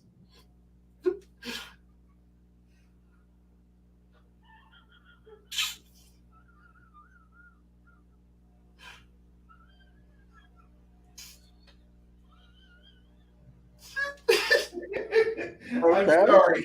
We're talking about murder boners here. Well, I mean, wait, are we playing men? No, we don't have enough D12s. I mean, have you played Pathfinder's Kingmaker? Not Kingmaker. Rise of the Rune Lord. No, because it's a box set. Okay. Most of us. So I wanted to ask before I bring up this. The I rest always of say us because I don't play box adventures because I don't like railroads. I actively try to derail railroads. It's my one goal in life. You monetarily did when Robert was running for us before we all moved out Moss Avenue. So technically, you did for a hiccup. I didn't play for like that all of an hour. Yeah. No, he was talking to me. I haven't played Rise of the Rune Lords, and if I did, it was for like an hour for character creation. Then I quickly forgot it and haven't looked back. Nothing else. But the reason why I bring it up is that's the one I mainly run while I'm in the shop, and they were in a large metropolis, And I'm like, okay, this is going to be maybe a half session before the murdering rampage is going to be locusts and move on to the next one. No, 3 games later, we're still in that town. RPing. That's all they want to do while they're in that town. I'm like, well, okay. And I just smiled and nodded and let them do their thing. And I only got 1 complaint from the rest of the table. And that was a 16-year-old kid who was having problems at home and at school and wanted to kill something. So there's got to be a happy. I don't know where the perfect mixture is, because that's a table by table scenario. Maybe I just have been to enough random tables now with random GMs where it almost is that. Finding the good ones are so rare that trying to give a weak excuse out is just going. I mean, if you play with a bunch of DMs, and you are a player, right? All the excuses that newer players we can't use. We just can't use them. We have no excuse. Right. Now, if you're at a table with newer players, and I know you run for kids, but you're not a player, you're a DM. Right. Now, if you're able to play at a table that has kids, go to the local Just for Fun for D&D hour, Pathfinder hour, you're going to get a more of a random a result than you are with tables that you've DM'd or been at tables with other DMs. Right. And lately, Wait, doesn't that get back to the idea of curating your table? You can't do that at a game shop. This semester, I've been trying to experiment with letting the kids actually run the game rather than being the GM. So currently, I'm not actually GMing anything because I'm letting students run it. And now I'm getting to see what multiple of them, their idea of what the optimal game is. And I'm not impressed, but I'm trying to be supportive and helpful. So I'm very polite and helpful, while I'm there, but in the back of my head is, oh my God, all this is just an endless string of combat. But that's what they know, because social is hard. Social is a learned skill. It has absolutely no framework on how you can actually make it interesting. Because of the amount of work you got to put in to make the social aspects actually interesting. Because of the fact that no game designer in most games ever gives you the tools to do anything. You almost need to buy third-party materials, extra materials. You need to do research to actually make it convincing, engaging, and fun. But because of the fact that people just want to cling to, no, we're only using the main rule book, good luck, it gives you nothing to work with. So, of course, people coming in have nothing to work with. Right. And that's the problem, because if you don't give people the tools to do anything interesting, they're only going to see the solutions that you've given them the tools for. And the solutions you give them is make optimal combat wombat. Well, you're only going to see murder as your only solution. So what are your only peaceful tools you've got? 3 skills, but if you don't want to depend on skills, or if it's talk first, skills second, you've given almost nobody any reason to do anything outside of murder, which means that's what the focus is going to be on. So therefore, but if you try to bring more in, either through education, learning, reading, or anything else,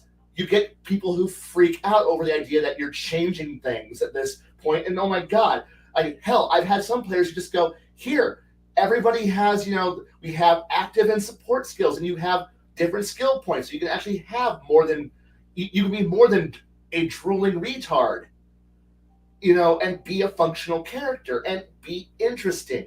Like it's weird that the amount of work you got to do to make things, to give more avenues of engagement besides simply just hit it with a stick. Roll initiative, hit it with a stick. Or I hit it with a sparkly stick. Or I whip my fingers and hit them with it. It's insane the amount of work we got to do. And even when you go say, play a different game. Sure. No, that should never be the answer. But it's often the answer you'll see thrown out. But the problem here is that you're now having to look for a whole new problems to find a solution that will work.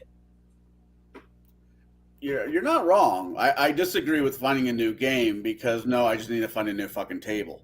It's not the game's fault for the DM.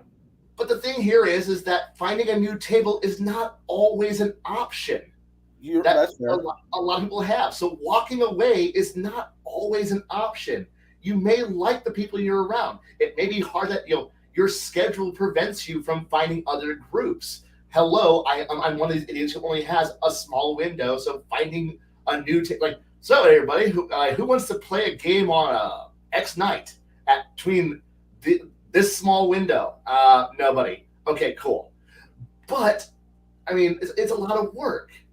I would like that a lot more, but again, if you don't provide the tools, the newbies aren't learning. So, and it's really hard for people who are like, hey, do you have a humanities degree? No. Do you have a history degree? No. Okay. Have you gone into major research into etiquette? No. Okay, then we're going to have problems because again, all most people know is bad frames of reference, and you're forced to sit there and educate. So you're spending more time teaching than you are actually playing at that point. Well, I got a question for Baron, Bruce, and Jaide, and yourself. If I know your schedule for gaming is near impossible, but let's say you're gaming at a place that's a new place, and it's not the high school kids, it's not our normal crew for Baron, Bruce. You mean I play with actual adults who might be intelligent? That'd be cool. Right. But that's a lie. They don't exist. But I know. But you have a new player. You have a new player that likes to ask questions, which is always awesome. I like people to ask questions. Would you offer? It's like, hey, how should I put this? I will be doing one-on-one RP sessions with you, so I can show you the difference between RPG and let's roll some clickety dice to show them the difference, so they're more able to play in the quality that you're thinking, or are you just wanting them to show up whatever day and just hope for the best? I mean, where's the answer to that one is simple. Here's my email address. Here are the chat programs I currently use. I am available at these times. If you message me on Discord, I will available for these things, and I will make time. It will be random, but I will like if you want to write me a small book, here's my email address or Discord. Here's my Skype information, and here's my Facebook information. We will have I will run fucking anything if I can find somebody who will put the effort in to actually do it. I have no problem running something ridiculous for one or two people. And if they show an interest and are actually willing to email me and realize that I may take 2 days to get back to you, because this is starting to harken back to play by mail games, I will do it, because that's better in my mind than doing absolutely fucking nothing. Okay, Baron, same question. If you have a new player at your table, would you be willing to offer X free time for private sessions, just make sure he has a little bit more handle on the game? Depends on the person. I mean, the thing is truthfully, what you're asking is a little too abstract. It's they may be new to the table, but they may not be new to RPGs. They might not be new to the system. Yeah. So I mean, what you're talking about. And truthfully, at that point, you also look at have them play in a few sessions, and then if you need to have a talk with them about expectations, let them at least feel the group out, because I'm sorry, there are some people when they sit at a new table and they don't know anybody except for maybe one person, they're quiet as hell, just because they're like trying to figure out the dynamics, trying to figure out where they fit, and trying just to Yeah, because I'm sorry. Most people, when they sit at a table, they don't want to sound stupid. Yep. And truthfully, that is what happens. They'll be quiet for 2, 3, 4 sessions, but until they get comfortable, and then they'll start. When you can start with tell them they start getting comfortable is when they start cracking jokes and stuff like that, and getting in with everybody. And truthfully, I think trying to do that preemptive, that might actually hurt more than help. Yep, that kind of puts a kibosh on things whenever you are trying to force them in too much, and they only have so much social shispa, or whatever you call that, chuba, whatever, you know what I mean, where they can interact with people, but like other people, they're going to be talking to them, and they're not going to be able to get their point across. They're not going to be able to convey words and ideas as much as they want to, because some other people just really don't care what they have to say. They're there for the game, and all you've been is quiet this entire session. Are you the party rogue? What the fuck's going on with you? And they kind of get a little personal on things, and until there's a transaction of exchange of ideas between those two troubled players, you're going to have the new guy atypically is going to be mum. They're not going to offer much. They're going to be like, when do you want me to roll my initiative for combat? And that's going to be the extent of their participation for a little bit until they can actually be part of the group. That's almost an entire new topic of conversation that we could happily get into or put down for like how to integrate new people into the group without making it an awkward insertion. I mean, I know nobody here was alive and watching television when Barney Miller was first put on TV, but the introduction of Ron Glass could have gone a lot smoother. But Ron Glass was kind of put on Barney Miller because they needed a guy that wasn't Irish. And it wasn't exactly a smooth translation because that wasn't smooth at the time. I mean, you had to kind of roll with the fucking script punches, and oh yeah, these guys have known each other for years. Well, he's never been on the show before. You have to have a smooth transition from before X player is introduced to Y party. Now this person is brought in, and you need to be able to make it to where you're at the table. Whatever you have to say that's going to contribute to the party's success, please let it out your fucking mouth. Please rattle it off. Go ahead, Blaine. The other problem we also with that though is that a lot of established groups have favored characters, favored roles. People are in their comfortable position, and when you're the outsider, we might play favorites, right? Reach out to the like we're going to give leniency to certain players far more than we're going to give it to some guy who's new trying to figure out the dynamics. And if you start seeing a lot of favoritism being shown, and the new guy wants to try to do something interesting, but all the airtime gets focused to the favorite characters, to the favorite players, not characters, but just the favorite players, it's kind of hard to integrate that new person in because, well, all the air is being sucked out of the room for see how awesome these people are. Hey, new guy, are you awesome yet? No, I'm new. I don't have anything cool yet. And if we don't reach out to him and give him anything to grab on, we just throw him in. We don't throw a life preserver ring in after him, going, hey, this is an established group. Well, this is our dynamics. I figure out where it is. We need to be able to throw that ring in and say, hey, here's a hole in the group that we can have. It means that we got to put more work in, because otherwise you're going to have people come in and go, I don't feel comfortable here, because these are 7, 8 people who know each other really well, and they have all the in-jokes, they have all the lingo and dialogue. They're too focused on making themselves feel awesome, and which is really cool because to them, it sounds great, but to that new guy, it doesn't sound as cool as you. Like, it sounds fun, but you're kind of waiting for that moment that, okay, where do I fit? And yeah, that like If that never comes, what happens?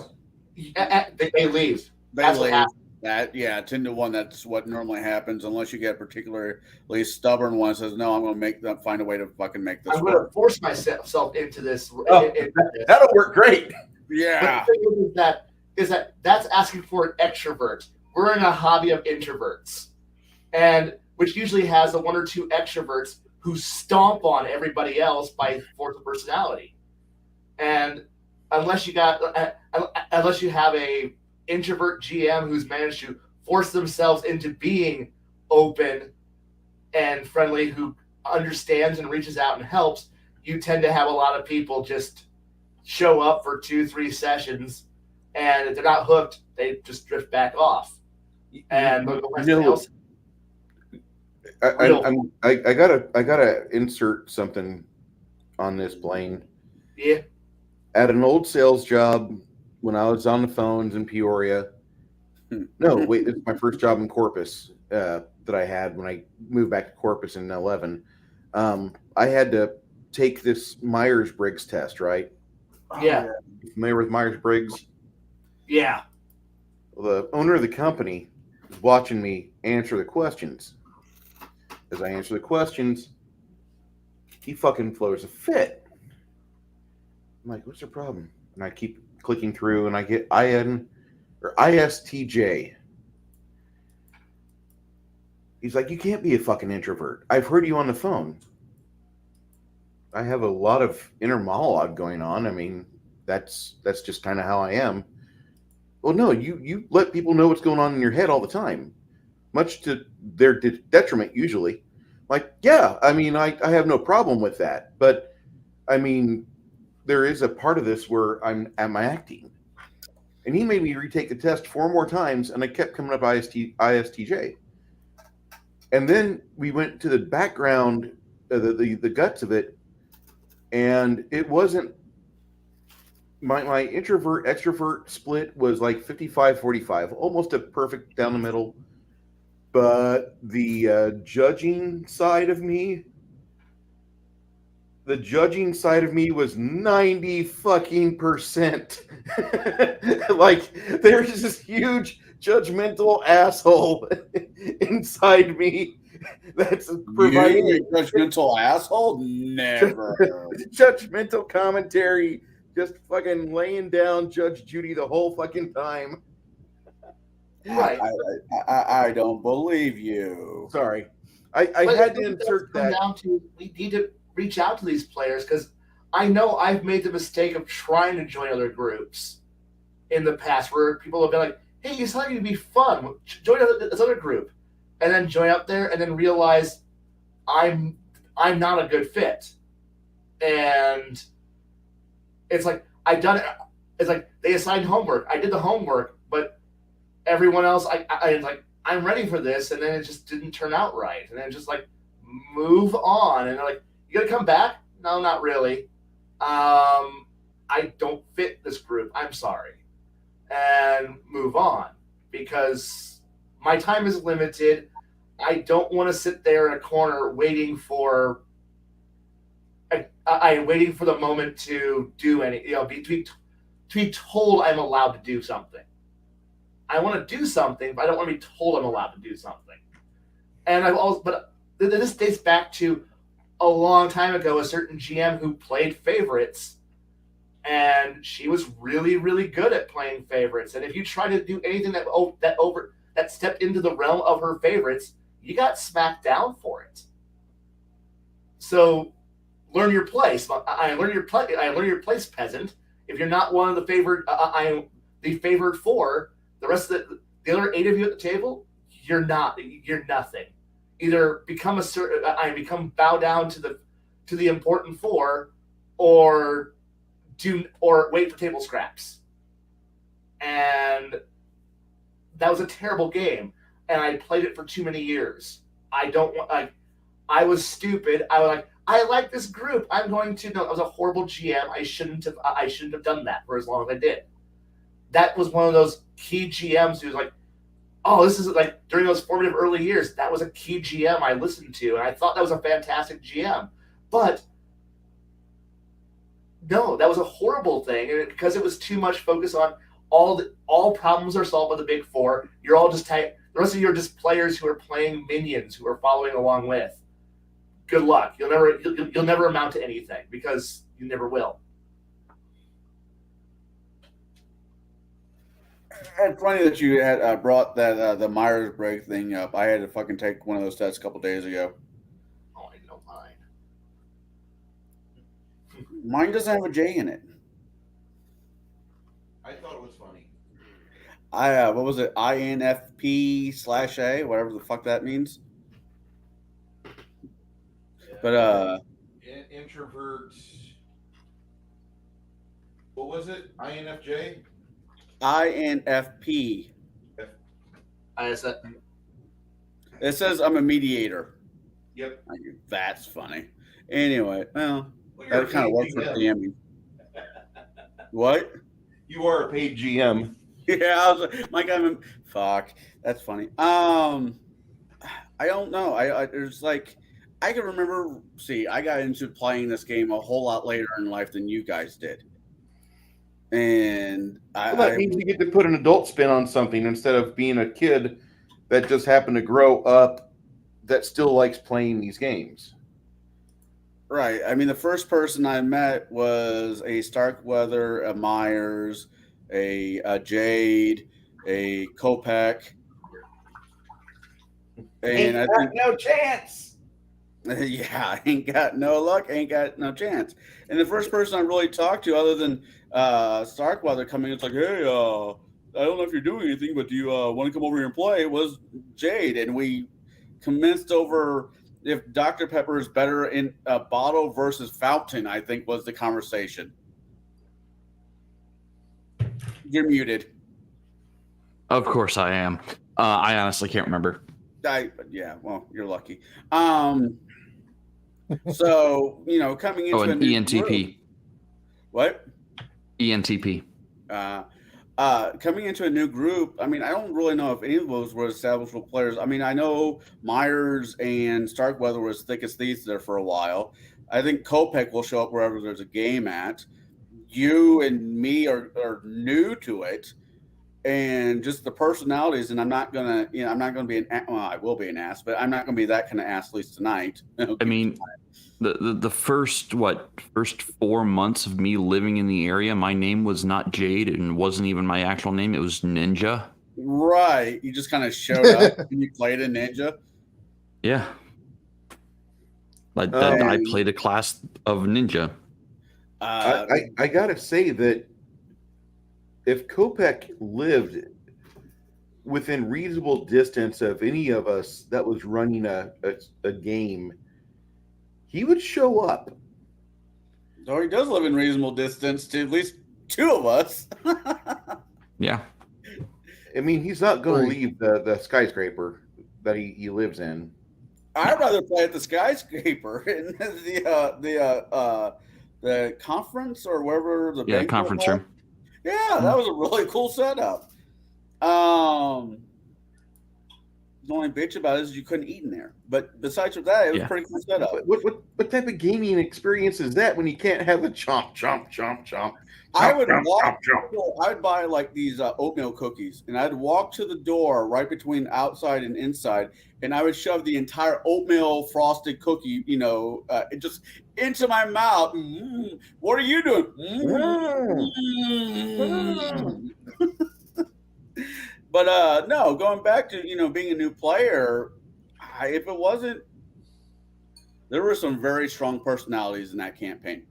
Very strong personalities. A few of them I'd still like to punch in the face. But I think it takes the point on the player. If you're not willing, not all tables will fit all people. I think Kai said it best. Not all tables fit all people. Yeah, I agree with that. But it's how much time are you willing to invest? How much personal emotions are you going to invest into the game? My I think- first session, I'm not investing anything. Here's my character's name. How you doing? I'm Bruce. And once I have my bearings, then probably session 2, I come out a little bit better as to what I'm capable of doing, how I can contribute. I'm really a shit player, so I GM a lot more. And you guys should have picked up on that. I am not saying a word. I thought I got a game with you this Saturday. I'm not saying a word. I'm just saying that, you guys have been playing with me for over a decade, and most of us realize Bruce is a far better GM than he is a player, and he's really not that good of a GM. He's regular. There's that, but I'm a better GM than a player. Whenever I play in a game, I tend to fuck things up really bad. Like there's that cat John that used to run the game room. He ran a session for us, a game that was supposed to be really good. It was a module I love that he was running, and I didn't recognize what was going on, the way he described things, and this lady had on this really cool necklace, had a jewel on it, had a centerpiece in this necklace that it looked like it was worth a lot of money. And I tried stealing it from her, and when I couldn't get it pried off of her, we're wrestling with it, and I put it on a table and I smashed it to bits. And John just kind of looks at me like, you dick. I'm like, what? He's like, you've read this module. You have it. I sold it to you. I'm like, yeah, what's up? Have you not read this? No. Why? What's going on? That's part of the piece that you need to open up the dungeon with. Fuck. he just shit canned the module there. And I didn't even recognize it. I feel like an ass about that still, 10 years later. I mean, with my new first character, I don't think I built it. I think it was a pre-gen that got shoved in my face, which was a tiefling rogue that I just made it work. That's always been my motto when it comes to most things. Just find a way to make it fucking work. Okay. So I don't know. I don't know if personality-wise I'm a little bit more flexible than other people when it comes to, as I said, just find a way to fucking make it work, especially when you're at a new table. So I don't know. Maybe I'm not the best person to be talking about this. Dude, it's okay. I'm a very weak player, and as much as Kai complains about like Bob the Fighter that just exists to smash, I'm the first campaign I play with you. I'm Bob the Fighter. I exist to smash. That's it. We'll do deep thoughts later. I want to figure out your system. I think part of it is right now I'm smarting from the fact that I just spent like 2.5 weeks building a really, really nice character, building up, I make everything, I gel and mesh together really well with concept backing up rules, backing up background, backing up all the other things, making it all work, and then have the game get canceled. Oh. Like, the campaign get canceled just before everything gets started. Oh, that's That's painful. That is. And I'm like, fuck you. And it's like, this has now happened on multiple occasions where it's like, hey, Blaine, I know that you got some great ideas, and I want to see what you can do. And I'm like, okay, so I'm going to work on all this cool stuff, make this really cool thing. It's intricate, well built, very, it's thematically great, plus mechanically sound, and Game's canceled.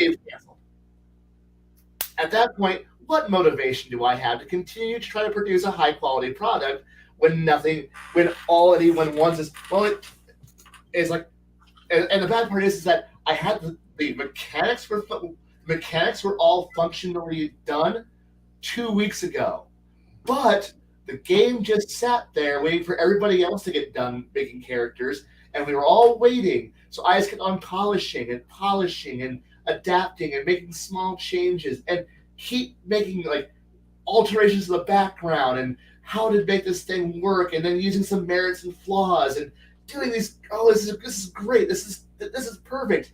And then it's like the GM, I've lost all motivation due to the rest of the players being worthless. Congratulations, game is canceled. And I'm like, oh, that you know what? Fuck you. And this has now happened on multiple occasions now, to the point where I don't trust GMs to be anything fucking worth a shit. So now it's just like, hey, make character. And I'm like, here you go, 5-minute bleh. Here you go, it's character. Why? It's playable. You gonna put any extra work into it? No. Why? If I put work into it, you're gonna cancel the game. Fuck it. Fuck it. Here's my generic blando character. But you can. I've seen you produce amazing characters. Yep. But the moment I put any work in, you're gonna get intimidated and or bored or go, that doesn't fit my game. Well, what will fit your game? This, I will build that. I will polish it up to. Now here's that fits into that. Perfectly fit that hole. I changed my mind. All right, fucker. What will fit your game? This? How's this? I don't know what to do with that character. You literally requested this thing. This is my 4th iteration. Fuck you. Fuck you. Fuck this. Fuck most of you GMs. I'm out. Fuck you. Fuck I'm you. on my own game over here with blackjack fuckers. I'm out. That's how that line goes. we are so demonetized. Yeah, sorry. You're not to get with, probably. It's all right. In. I'm getting used to it. They're getting so butthurt about the profanity, and then they just keep screwing up because, well, you know, I mean, when YouTube got a YouTube. Look, if you want money, don't invite me. Okay, there's your answer. I don't want money. I do. I would love to do this for a living, but I really enjoy my job of pissing people off by being a shitlord. And there's really nothing that I've found in this world that gives me so much joy as going to somebody's house and they're like, thank you for coming so quickly. Not a problem. Had somebody else cancel, so I'm here. Let me take a look at your situation. And I open up the tank. And when's the last time this was pumped out? Oh, it's never been pumped out. So you've lived here for how long? Oh, the house was built 12 years ago. And you moved in when? 11 years ago. Okay. Ooh. And then I proceed to give them the breakdown on pricing. When you sign this, I can start. Wait, what do you mean? There's a $1,000 fee on here. Yes. Because that's if I have to pull this much, I have to charge that much. Ooh, they told me this much over the phone. Yes, that's the minimum amount we can suck is 1,000 gallons for $4.50 before tax. You live in an area that's kind of remote, so we do kind of give you a little bit of that burden of that diesel fuel that we have to pay. And appreciate you. If you're going to turn me away, I have to charge you $275 for a dry run fee. So let's get down to business. At least let me suck out 1,000 gallons. But your system probably holds about 2,500 gallons. That's going to be either $1,250 for the full thing, or, I mean, well, we could see what happens, but you've not done anything. This is called neglect, and it's actually your fault, sir. But I'll take care of it. You just need to pay me. Crafting Gamers like, hey Bruce, do you have a logo like Rothschild Sewage and Septic Sucking Services? How many people get that? I'm going to end up assassinated tomorrow. This is how we're going to get kicked off YouTube. It's all right. I already have our spot for Rumble. I do think, did you guys, I know this was kind of unplanned. We were not expecting to not finish tonight's adventure tonight. But with everything that we discussed, is there anything that you guys felt we need to put a button on and make sure that we put our stamp on it? If you want to say your mushroom stamp, you can. No, I'm pretty sure I'm good with leaving my mushroom out of this conversation. You missed my my reveal earlier. On what? I bought 5 pairs of Ranger Silky pants from Grunt Style, and They're as short as Max's. Have you ever seen you ever see those shorts that you get in PE for middle school? Yeah, I used to have because I was in middle school. Yeah, You missed it. That's all I'm going to say. Because I'm wearing those shorts. They're the most comfortable, tactical shorts I've ever worn in my life. They're amazing. I am kind of glad I got pulled away for the first hour. I'm only hoping you got some strange trim for that. That's all I'm going to say. It was kid related. My kid related. I had to be a parent. No, I'm terrible. I'm so sorry, my friend. No, I love being a parent. I know you do. Somebody else. I see my kids go down the shower drain every once in a while. But anyway, ENFJ. Ooh. Wow. You know, it's funny. We talked about Myers-Briggs earlier. We're still having people, hey, this is what my result is. That's how it always works, these things. Oh, no. I got an interview to work in a kitchen, and the guy wanted me to take the fucking test. Then told me I wouldn't work well in his kitchen. Like, fine. Cool. Go fuck yourself. I'm surprised you didn't say that on your exit, but okay. No, if we've said everything we need to say, guys, we're gonna end the stream here. Crafting Gamer, if you're still out there, which I hope you are, you had mentioned something in the chat earlier about you have an idea for an RPG, and ideas for RPGs are always good. Okay, if you can at least get it to where the majority of it is written and get it into my greedy hands, we do a rotation. Every one of us will be running the game before a 12-month stint's over. I don't know how our rotation set up. I think we're doing it every 6 months. Somebody else takes over 1 month to 1 month to 1 month. And then we'll have 2 sessions with that person for 2 hours or so. Unless you're Connell, then you can't add. But then you have an aftermath session where we all talk about it. And then we have another week where we talk about like puff pieces or what's going on in gaming that we all can actually talk about and not fucking be disgusted about. And then we go to the next person to run, and we do that. So my session right now, we're in the middle of my session. Next week I'll be running and finishing my session. And then the week after that, we have an aftermath. And then for the month of April, who's running for April? Shadow. Okay. Yeah, it's Shadow. It's Shadow because that's his birthday month, and we're trying to stick it to him. Or we could be wrong. Let the Baron of Knowledge. Crafting Gamer, if it's sloppy, it's sloppy. We'll even pull you onto a stream at some point. We'll even have him run it for us. Yeah, why not? Why not even just let him? You know what? Well, we should talk Max into this one. He was talking about GMing and DMing. Okay. And Okay. have Max do it. But That's Can you imagine? idea, Crafting Gamer, yeah, we'd be more than happy to have you answer questions and such and be more, Teach us your game. Us 6 assholes trying to not get killed by him for 3 hours? That'd be cool. That'd be interesting as hell. We'll be Have doing Max live do what? drinking just into one. Have Max do what? Look, I'll tell you how it's going to start. Earth Dawn. Look, 2 hours. It's gonna be 2 hours of this. The first 30 minutes, y'all died, and then we all go off and fuck off for the next hour. Before we go any further, there's something I want to say really, really quickly. I said it last night, and I want to say it again because of what tomorrow is. I think I should be, since I'm the least responsible person in this group, should probably say something.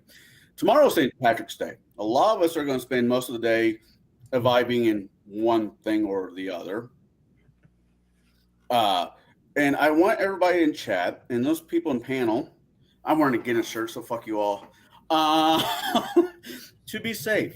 I want you to go have a good time, but be safe. Make sure you get home in one piece because we would love to see you next week on Tablebreakers and every other show that we do in the chat, because if it wasn't for you, there would be no us. It would be just 5 misfits bullshitting around the virtual tabletop.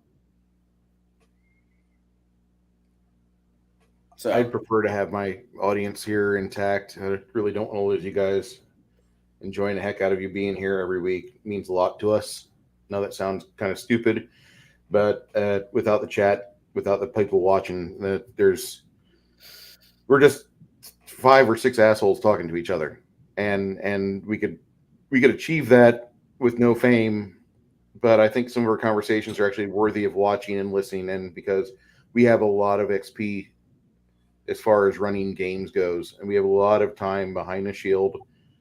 Even Connell, who is a junior member, he's got something that a lot of people don't, and he's got a W-2 from doing this professionally. I'm proud of him for doing that.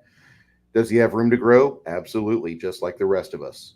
And nobody ever, as much as you might think somebody might be a Grandmaster GM, there's always something they can fine tune or they can work on a little bit to make themselves that 5-star GM to the players that they're running for.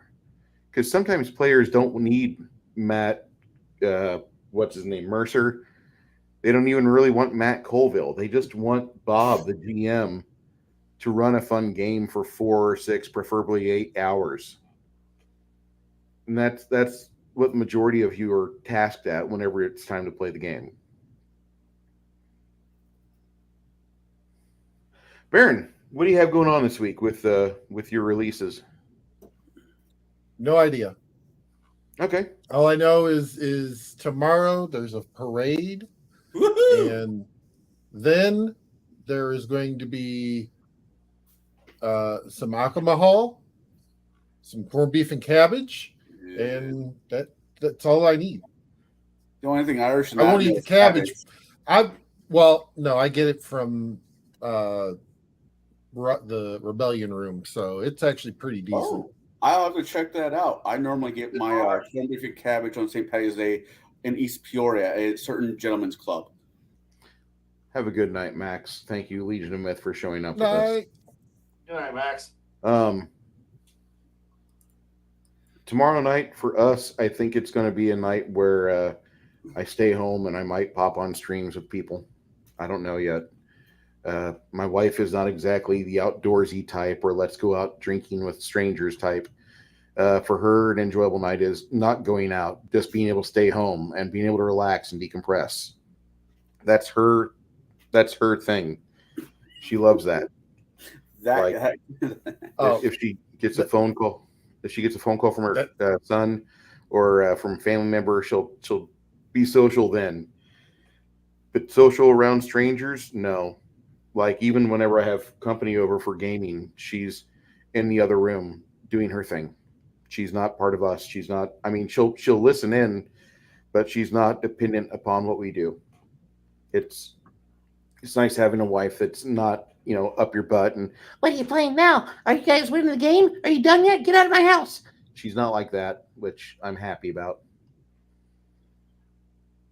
Kai, been ranting about some things in my channel as of late. Yes. Still haven't gone in there and actually started doing videos and making videos of Saint Kai of Rant, and I need to. I haven't done a lot of things, but I've been really fatigued after stuff. So I get home and I pass out after I eat, and then when I wake up, it's morning. It's like I time travel, responsible or something. Oh fuck! Oh, he got it. Yeah. You got it. What I get? No. Show the glasses. He got that for New Year's and didn't invite me over. I see how it is. Bang! I wouldn't invite me over though either. No, these are actually pretty cool. We saw these a couple years ago at Gen Con.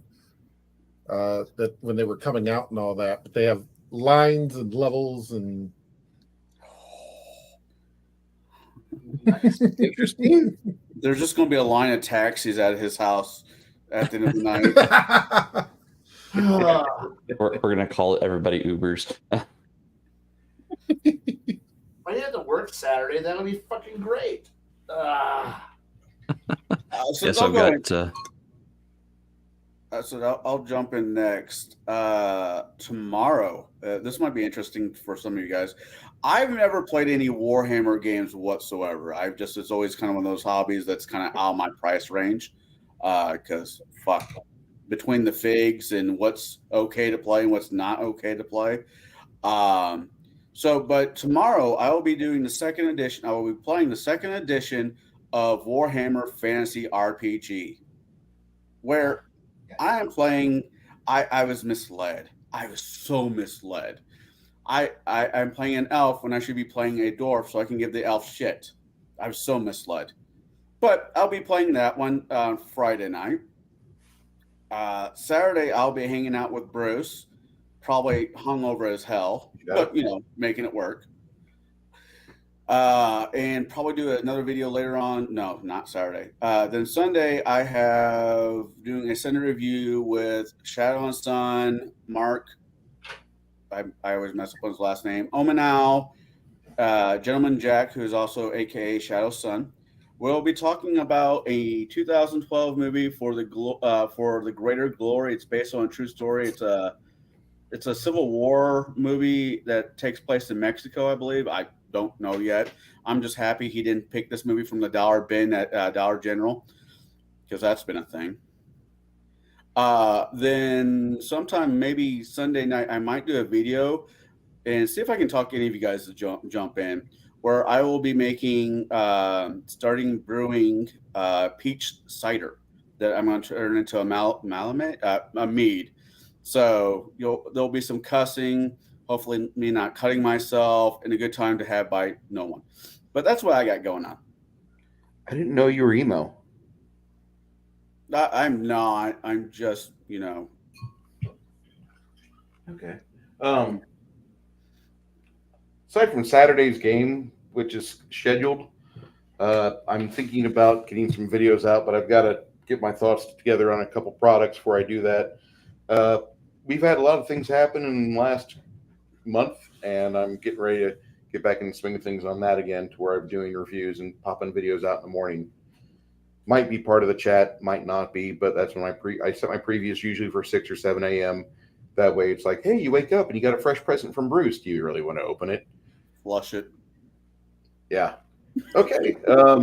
With that being stated, Shadow and Sun. Oh, yeah. By the way, Blackout Coffee sells fucking amazing tea. Amazeballs tea. And this is their Bluesberries tea. Okay, this is the stuff you get. It's like $5, and I do this all prison style. I brew this in my coffee maker, but I'll make this tea, and this makes one of the best caffeine-free green teas I've ever had. It tastes really good. It blends well with honey. It does everything I need. It's got a lot of good antioxidants in it. If you like that sort of thing, I'll put a link for you all in the chat. But this is an amazing tea from blackoutcoffee.com. So I would buy it again. I'm buying 2 bags every 2 weeks. Does the blueberries taste like blueberries? They actually do. And actually, I dropped some blackberries in it because they were starting to, like, when you open up your little fruit tin from the store and it's like, that one's getting fuzzy. I better eat these now. So I put them in the brewer, and oh boy, did it come out good. But I'm just saying, this is one of the best teas I've had yet. And I've started going through the teas of Blackout Coffee. I'm going through the coffees too, but it takes me longer to go through a bag of coffee than a bag of tea. I can brew up a pot, literally 12 cups of this, and I'll have 3.5 pots per bag is how it measures out. I'll have to buy some and share it with Jaide. I'm thinking that's what I'm going to have to do, because he's the only other tea drinker I know that where he lives. Lots of black tea. Lots of black tea. Lots of black tea. Yeah. Yep. So what I'm hearing Earl is Grey, English breakfast, Irish breakfast, Scottish breakfast, London High. So what I'm hearing is Bruce is about ready to teabag the chat. Yeah. Here is a link for that tea that I showed off. Go ahead and use that link. Grab yourself some. I'm not even throwing my discount code in there. Although if you need it, here's your discount code right there. get yourself 10% off. They do. If sign up for their discount codes on your email and on your text messaging, and they give you good offers throughout the week. Now, I will also say that around December, we had the best offer I've seen yet from them. They had 60% off on their hot cocoa, which I think everybody here took part of. Yum. Yeah, it was good. All right. Anybody else have anything to state before we shut the cameras off for the night? Happy early St. Patrick's Day. Be safe. Have a beer for me. Have 2 beers for me. 3 beers for me. Starting to sound like Just a don't pro take my wrestling beer. here. Don't take my beer. More beer.